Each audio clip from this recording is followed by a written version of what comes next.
जब मानव अपने मार्ग से भटक जाता है, जब सत्य से उसका नाता टूटने लगता है, तब मैं आती हूँ, मैं काली, केवल विनाश के लिए नहीं बल्कि चेतना के जागरण के लिए। आज मैं तुम्हें एक कथा सुनाने आई हूँ, एक ऐसे व्यक्ति की जो अपने ही अहंकार में डूब गया था और कैसे मैंने उसे मुक्ति का मार्ग दिखाया।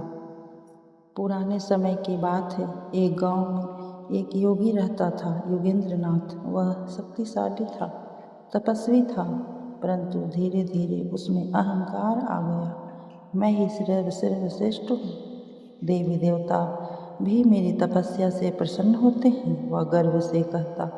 लोग उससे डरते थे पर मन से सम्मान नहीं करते थे। वह लोगों की मदद नहीं करता बल्कि उन्हें डराकर उनकी श्रद्धा खरीदता।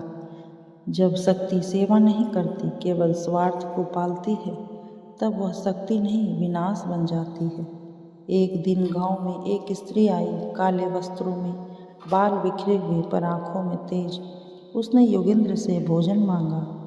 मुझसे भिक्षा नहीं, सम्मान मिलता है, योगी ने कहा। स्त्री मुस्कुराई, तब वह दिन दूर नहीं जब तुम्हारा सम्मान तुम्हारा भार बन जाएगा। जल्द ही गांव में सूखा पड़ा।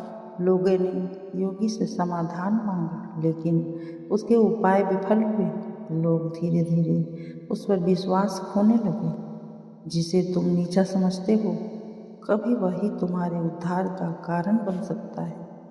एक रात योगी को स्वप्न आया। एक विशाल रूप, काली माँ प्रकट हुई। तू तपस्वी था पर सेवा से दूर हो गया। तू ज्ञानी था पर करुणा से रहित हो गया।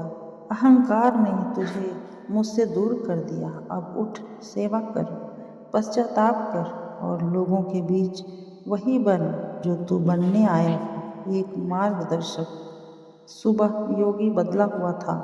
उसने सबके द्वार पर जाकर क्षमा मांगी, भूखों को भोजन, रोगियों को दवा और दुखियों को स्नेह देना शुरू किया। गांव में वर्षा हुई, खेत लहलहाए। लोगों ने पहली बार योगी को सच में श्रद्धा दी, भय से नहीं, प्रेम से। शक्ति जब सेवा से जुड़ती है तभी वह दिव्य बनती है। मेरे प्रिय भक्तों, तप करो पर अहंकार न पालो, ज्ञान लो पर दूसरों को अज्ञानी न समझो। जो गिरा हुआ दिखे उसे ठोकर न मारो, वह मेरी परीक्षा हो सकती है।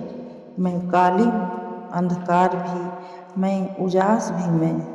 जब तक तुम्हारे भीतर प्रेम और करुणा जीवित है, समझो मैं तुम्हारे भीतर जीवित हूँ।